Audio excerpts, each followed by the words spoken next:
When the feds got called in during last summer's protests, they promised a big crackdown. A mob of hundreds of rioters have laid siege to the federal courthouse. But it turns out they've been quietly dismissing a bunch of charges, which doesn't sound too different from what Multnomah County DA Mike Schmidt has been doing, even though he got a bunch of heat for it. The policy was right, and I still stand by that.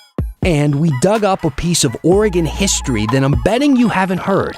It's about the first black paratrooper team stationed right here during World War II. They jumped into the fires of racism, blatant racism, at the same time they were literally jumping into fire. Here's the story. Check it out. Every night people are saying, Dan, your suits, they don't fit right. Go to a tailor. Huh? Just got it back today. Fresh cut. I say it every night. Don't hate the player. Let's not make a big deal about it, all right? I'm Dan Haggerty. Hi, this is the story. All the ways to communicate with us at the bottom of your screen. Try to hate on this tonight. Use that hashtag HeyDan. You can also email us at thestory@kgw.com. Let's get into the news. And we're going to start with our big story tonight. And I don't have to tell you, the past year's been kind of a, I don't know, hot mess. I think that's a technical term we've been using. COVID, protests, wildfires. Oh yeah, that huge ice storm of a cherry on top. So, I don't know, before we get tossed into whatever major event is going to be headed our way next, we thought it would be worth following up on maybe one of the most significant chapters of the past year. So I know you remember when rioters and officers clashed literally every night at the Justice Center in downtown Portland.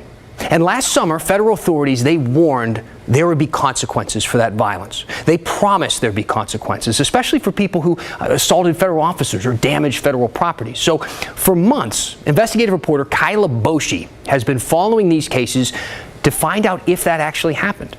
And it turns out it hasn't. Not really. Not in a lot of cases. Instead, the feds have been quietly dismissing dozens of them. For weeks last summer, protesters calling for racial justice clashed with federal agents in downtown Portland. Federal prosecutors said the U.S. courthouse sustained $50,000 in damage from nightly graffiti, fires, and vandalism. These aren't late-night demonstrations. This is criminal activity. Billy Williams, then U.S. Attorney for Oregon, vowed there would be consequences. In a press release, he warned, "Make no mistake, those who commit violence in the name of protest will be investigated, arrested, prosecuted, and face prison time." Which got me wondering, after all that tough talk, whatever happened? For months I've been tracking the 90 protest cases filed by the U.S. Department of Justice. And what I found is, federal prosecutors have quietly dismissed dozens of protest cases. So far, more than 30 federal cases have been dismissed, including both misdemeanor and felony charges, like assaulting a federal officer. Of those cases, more than half were dismissed with prejudice, which is extremely rare. It means the case is over and done with and can't be brought back to court. Is that the norm for the U.S. Department of Justice? Well, I don't know how to define the norm. The reality is each case is handled separately. Williams explained if prosecutors don't believe they can prove a case beyond a reasonable doubt, it will be dismissed. Simple as that. Each case was analyzed for the evidence that we had at the time, and careful decisions were being made on whether or not someone should be charged based on the evidence, and then how it proceeds from there. If there's either new evidence that has developed or an appropriate resolution of the case. That's why I say everything is case specific when you go about these cases being processed through the system. Federal prosecutors rarely handle protest cases. But when Multnomah County District Attorney Mike Schmidt passed on most cases, saying he was reserving resources for the most serious crimes, the feds stepped in. Then Attorney General William Barr reportedly instructed federal prosecutors to aggressively pursue protesters deemed violent or destructive. By summer's end, scores of people would be arrested on various federal charges by federal agents guarding the federal courthouse in Portland. Their names published in press releases and photos of their belongings like helmets, gas masks, and goggles included in court documents. I've never made a decision in my career based upon political pressure, institutional pressure. That's just not the way that this office has to operate. Most defendants from this summer's protests, who are facing a mix of misdemeanor and felony charges, are still awaiting trial after being delayed in part because of the pandemic. A few defendants cut plea deals, resulting in probation and a relatively short prison sentence of 30 days. Privately, several people closely involved with the protest cases say they expect many more federal charges to be dismissed soon. As a criminal justice scholar, I am not surprised. But Laura Appelman, law professor at Willamette University, believes this isn't about politics.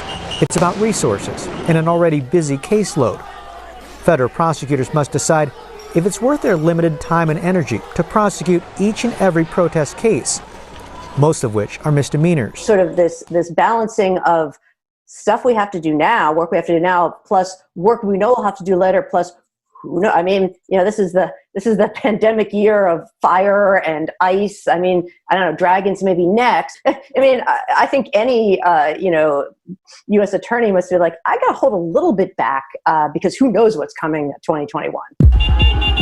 The most vigorous legal fight has involved nearly a dozen Portland protesters charged with civil disorder.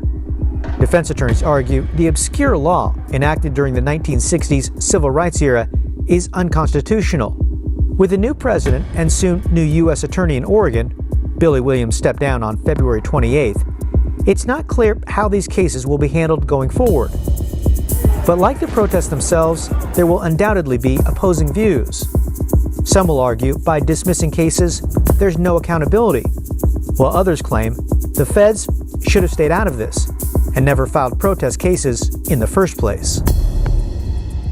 Okay, we got Kyle Aboshi joining us now. Kyle, can we talk about the timing of when these cases were dropped? Nearly half of them were dropped post-inauguration. Should we read into that in any way? I haven't been watching them for months, and there were a number of them, a small number, that were dismissed last fall. And then we've seen slowly a few of them dismissed here and there. Things really have kind of picked up steam, though, as you mentioned, shortly after the inauguration or Inauguration Day. Now, I'm not sure exactly what to read into that. About 11 cases of the 30 or some that have been dismissed came after the inauguration, but it is interesting to see that play out the way it has. Talk to me a little bit about just the process of reporting on this story, because you talk to a lot of people and get their take on things, but kind of a lot of speculation is involved. Yeah, the data is very time consuming, obviously, and that we've got to check the docket pretty much every week to see where these cases stand and when cases are being dismissed, keep on top of them. But then finding out why and the motivation behind this and the reasoning behind this has been really kind of challenging. And I've talked with a lot of people, former U.S. attorneys elsewhere around the country, law professors, and even defense attorneys, some of them loosely involved in the cases, to find out why this is happening exactly. And end of the day, I kind of had to step back and say, you know what? This is a lot of speculation. Different people may have different opinions based on their own experience or what they're hearing, but ultimately, it's the U.S. Attorney's Office here in Portland that's making the decisions, and so we've got to rely on them for honest answers and a clear explanation of why they're doing this end of the day. Got it. All right, Kyle Aboshi, thank you. Now, this seems like a pretty good time, I think, to check in with Portland and see how many cases were dropped in Multnomah County after the violence this summer and fall and winter, and actually just the other night. But the DA's office has a dashboard for you to find all this data online if you'd like to look at it. It's titled Protest Cases, which seems kind of odd to me since DA Mike Schmidt has always tried to separate the term protest from anything that would imply a law was broken. This dashboard more aptly represents riot charges because most of these arrests were made after police declared an unlawful assembly. Now, police referred 1,061 cases to the DA, meaning police made more than 1,000 arrests that they thought the DA could make a conviction on. But the DA's office rejected 828 of those cases. That's 78%. There's also another 158 cases that are still pending. You may be wondering to yourself or thinking that seems like a lot, I think, of dropped charges. Is that typical? And the answer is, well, we don't really know. I mean, not really. Certainly these are not typical times. I'll explain. See, firstly, the DA's office must consider time and money. This is a huge caseload that you were looking at in those numbers, and with COVID slowing everything down, it could take years to pursue charges on all of them. And money. The county is strapped for cash, again, because of COVID.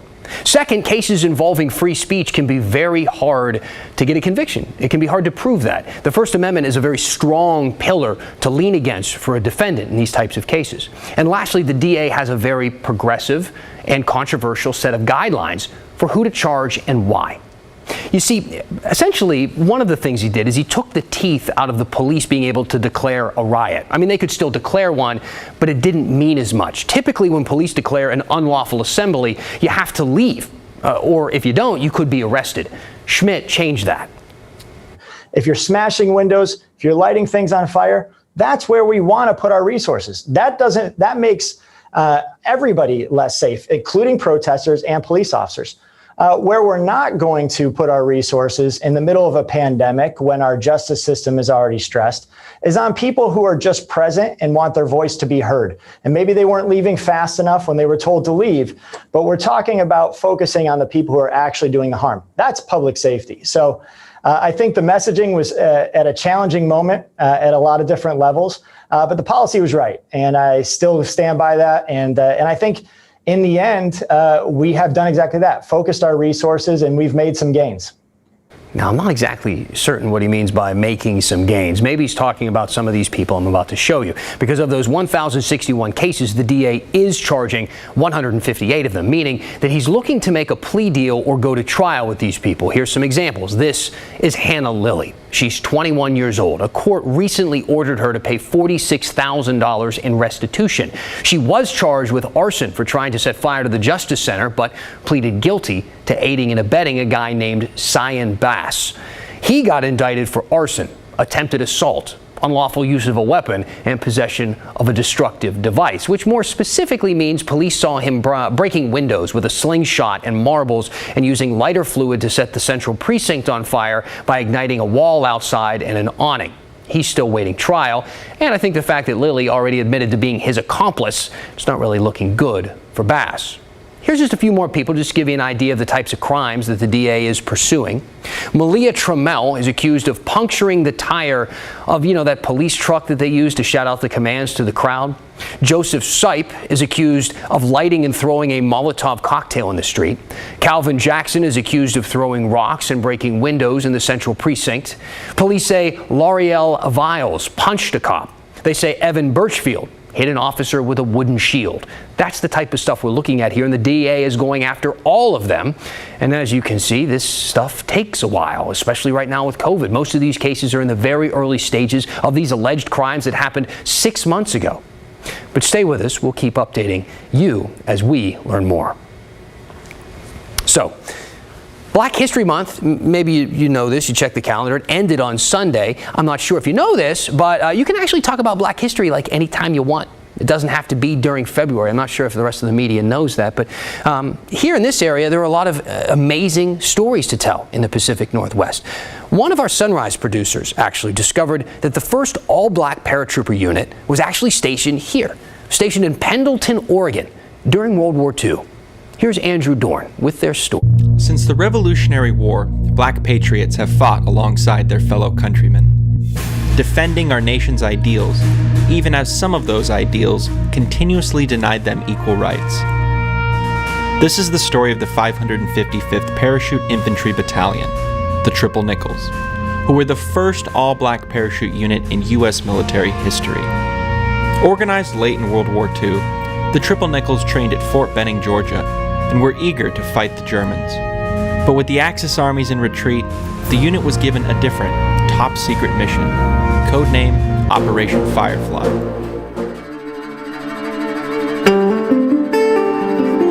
They were sent to the Pacific Northwest, destination Pendleton, Oregon. There they were greeted by the U.S. Forest Service, and only then did they learn what most Americans were unaware of. The Japanese had been launching balloon bombs across the Pacific Ocean that were landing and exploding along the West Coast. Their general orders then, that they didn't know they had general orders for there, read the destruction of Japanese balloon bombs and the suppression of wildfires. Bob Bartlett is a retired professor and Army veteran. He spent 7 years researching the Triple Nickels. They didn't know whether the fire was lightning or careless campers or or a balloon bomb. So when the fire call came, they just knew, get on, we're going. The battalion became smoke jumpers, parachuting into densely wooded terrain, fighting fires, and destroying enemy bombs. Their mission had become critical. Just days before the unit arrived, 6 people were killed by a balloon bomb near Bly, Oregon in Klamath County. Between 1944 and 1945, the Japanese military launched more than 9,000 of these bombs into the atmosphere. By the end of the 1945 fire season, the unit had been part of 36 fire missions with more than 1,200 individual jumps.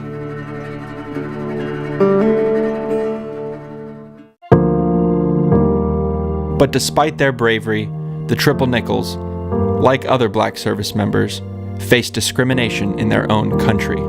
Think of yourself. You're black, you're in the Army, you want to serve your country, and you're told to sit in the back of the bus. You know, they were stationed places where there were prisoners of war, German prisoners of war that were treated better than they were. Throughout their service, they risked their lives for a nation that treated them as second-class citizens, simply because they were black. How do you put on your parachute and your gear to go jump and save lives, and there are people that don't like you? They don't, you can't even have a cup of coffee. They jumped into the fires of racism, blatant racism, at the same time they were literally jumping into fire. Due to the hard work of Professor Bartlett and others, the story of the Triple Nickels lives on, and a gesture of honor now officially marks their service on Main Street in Pendleton, recognizing the first all-black paratrooper battalion in American history, a group of men willing to defend our freedom, even as many continued to deny them theirs. Okay, you choose. Pot, booze, or strip clubs. You know what? How about all three? I mean, like in a news sort of way. You know what I mean? When the story continues. Welcome back. I always go through your emails and tweets and Facebook comments during the break. Saw a few I'd like to address at the end of the show. Keep them coming, though. Use the story at kgw.com for your emails, or that hashtag HeyDan on Twitter. So it has been a hard year for everyone, and sometimes we turn to our vices to cope. That's right. It's time for another edition of A Vice News.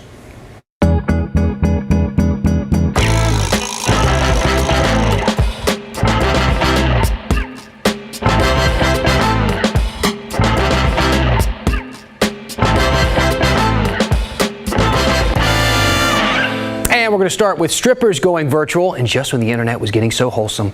Yep, just like everything else these days, Portland's oldest strip club, Mary's, has been operating entirely online since the start of the pandemic. Willamette Week has a great story on it. If you'd like to check it out, you see the kind of the frame from their website on the screen right now. Every Sunday, people can buy tickets to the show, and they are broadcast from each of the performers' homes. It's an interesting read. Check it out. Also, it turns out 2020 was a pretty good year for green. Oregon's marijuana industry lit up. Oregonians bought more than $1 billion of weed over the past year, according to the Oregonian. That's like the first time we've ever hit that number, and it is a massive number, billion with a B. Marijuana sales spiked at the start of the shutdown in March, and they just kept climbing after that. I guess we know what people were doing while they were stuck home all day. And finally, let's talk about booze. Now, this one isn't quite as fun because we're talking about taxes. There is a bill in the Oregon legislature to increase the tax on beer from $2.60 a barrel to more than $72 per barrel. I'm not like a big math dude, but, you know, if I carry the one and do some fractions or whatever, that's like a 2,700% increase. The bill would also raise taxes on wine from 65 cents a barrel to more than $10 a barrel. So who's going to be paying for all of this? Well, you know, first, breweries, I guess, and wineries who, as you can imagine, aren't exactly psyched about the proposal. And then they say they would do what? Raise prices for us. So I'm not sure exactly how much it would make prices rise. I doubt 2,000%. I'm not really prepared to spend $230 on a six-pack, but we'll cross that bridge when we get there. The group Oregon Recovers is backing this bill. They say it'll help stop underage and binge drinking by making booze too expensive for those who want to abuse it. Right now, the bill, listen, hasn't even been assigned to committee yet, so it is at the very, very earliest stages of us talking about this. It's got a long way to go. We'll let you know what happens. And that's your Vice News. Now, if you're from around here, Ashton Eaton is a name you probably already know. If you don't know, he is a track and field super duper star, like world record holder, two-time Olympic gold medalist, Oregon Duck, Bend native. Eaton retired from the sport in 2017, and since then, he and his wife have moved back to Portland. Now he's working with Intel and actually taking classes on the path to an engineering degree. And that is a major life change for an Olympian. And to be honest, a pretty uncommon one. Life after retirement can be very tough for former athletes. He talked about that with our Nina Melhoff.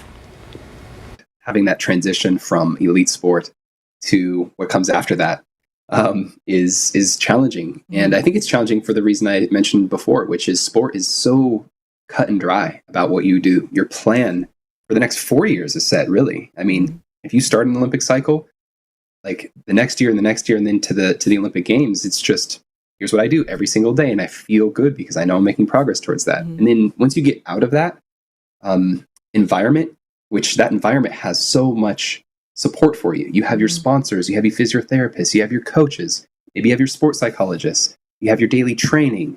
If you get injured, there's all this support. And then when you get out of that environment, and now you're forced to make your own goals, and later on in your life, for most of these people, because as we know, sport takes up a lot of your younger years. Yeah, I know. I know the feeling as when you transition at 30 years old, and now I'm back in school, I'm trying to go towards another goal. It's kind of like, geez, this is where everybody else was like 10 years ago when they were 20. So it's not easy. And athletes, I do feel lucky that I had a passion and interest in science and engineering. But some people, it takes a while to find it. All that accomplishment, he's 30. Unbelievable. I think he's got a bright future, right? And we think that Nina's whole conversation with Ashton Eaton is worth your time. Yes, we can promote our own stuff. They get into more about the 3D athlete tracking work that he's doing with Intel, what he thinks about the Tokyo Olympics and life as a new dad. So congratulations to him and his family. Check out that story right now on kgw.com. All right, in the meantime, pick up your phone while you're watching that story, take a break from it, Nina's story on your phone, and send me a question or a comment, something like that. I've been checking. Nobody's even said, Dan, the tailor did a good job on your suit. Not one person. Hopefully I can read some of that after the break when we finish the story next. Hey, welcome back. So you might have heard we just launched our new weekly The Story newsletter, and it helps you kind of keep up to date with everything that's going on the show if you can't watch every single night, even though you should be, right? But if you can't, we tell you kind of the biggest stories of the week and some of the other stuff that we actually couldn't fit in during the show. Now, if you want, we got the QR code, the gigantic QR code behind me. Just take your camera phone, you point it at that, it pops a little link up, you can click there and it shows you where you can subscribe. Otherwise, you can just go to kgw.com/newsletter and subscribe there. But we appreciate all the people who have signed up so far. We've had a great response. And if there are any things that you like or don't like about it, let us know. Just reach out and use that hashtag HeyDan like some people did tonight as I was soliciting comments the entire time, asking people, just say something nice about my coat. People always tell me my clothes don't fit. I took this to a tailor. Let's read the first couple that came in. Mike said, if you're not going to wear a tie, don't button your coat. Come on, man. And then another one came in and said, hey, Dan, I just don't like the short jacket look. So thank you for all of your support. As always, you've made me feel great. Also, this is a comment that came in after we were covering the people who have been charged for protest violence or violence at riots following protests. And somebody who just goes by A on Twitter said, what good can come of publicly airing the names of the people being prosecuted for the protest damage? More violence.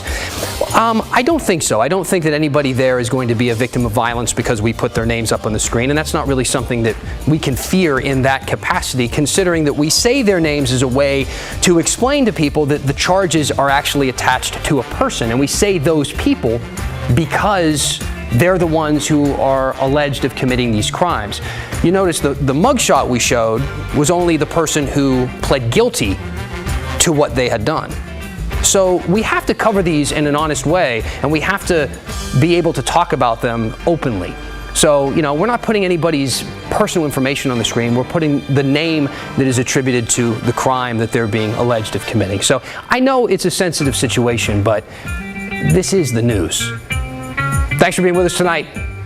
It's The Story. We'll see you tomorrow. Use that hashtag, HeyDan.